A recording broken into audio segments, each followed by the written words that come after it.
il y a 3 manières d'être parent.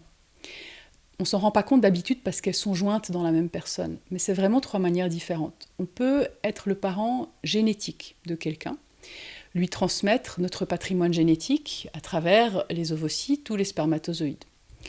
On peut être le parent gestationnel de quelqu'un. Porter l'enfant pour une femme, accompagner la grossesse pour un homme, c'est autre chose que de transmettre ses gènes. Et puis, on peut être finalement le parent social. Le parent qui éduque l'enfant, qui lui transmet ses valeurs, qui lui transmet ses biens, s'il en a, qui subvient à ses besoins, qui s'assure de sa sécurité. Et en fait, lorsque on fait des enfants sans l'aide de la médecine de la manière la plus fréquente, eh bien on est à la fois les parents génétiques, gestationnels et sociaux de nos enfants. Et la différence entre les techniques de procréation médicalement assistée qui font un peu travailler l'imaginaire, qui dérangent, et celles qui ne dérangent pas, c'est souvent le fait qu'elles séparent ou qu'elles ne séparent pas les différentes modalités de la parenté. On le voit d'ailleurs parce que la manière la plus ancienne de séparer les modalités de la parenté, c'est pas du tout la procréation médicalement assistée, c'est l'adoption. Lorsque un enfant est adopté par un couple de personnes qui ne sont pas ses parents génétiques ni ses parents gestationnels, eh bien, les parents adoptifs racontent parfois des choses qui font un peu frémir ou qui glacent un peu le sang.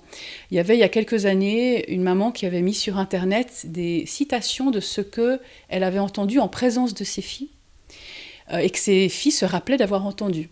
Des choses comme la dame à la queue du supermarché qui dit « mais moi je ne pourrais jamais aimer des enfants qui ne sont pas vraiment les miens ». Ou bien, vous avez des enfants, non, je veux dire des enfants vraiment à vous. Et quand on imagine la réaction d'un enfant qui est avec ses parents au supermarché, quand il entend des passants, des gens, des inconnus en fait, dire des choses comme ça peut paraître être extraordinairement cruel en fait.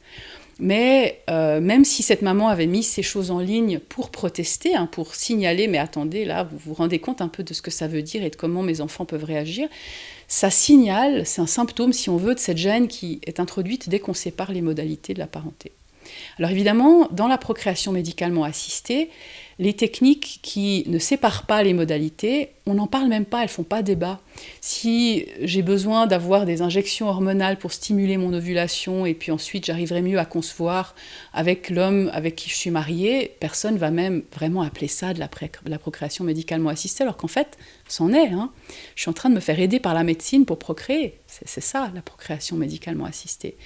En revanche, dès qu'on introduit des gamètes de donneurs, dès qu'on introduit une mère porteuse, dès qu'on introduit une modalité de l'adoption dans la procréation médicalement assistée, comme c'est le cas dans les couples de femmes notamment, où une va porter l'enfant, l'autre va l'adopter, eh bien, ça commence à déranger, ça commence à faire travailler l'imagination, ça commence à susciter de la controverse. Et c'est donc particulièrement important de comprendre le mécanisme qui est à l'œuvre ici, que c'est notre inconfort face à quelque chose qui nous paraît inhabituel ou anormal, la séparation des différentes modalités de la parenté.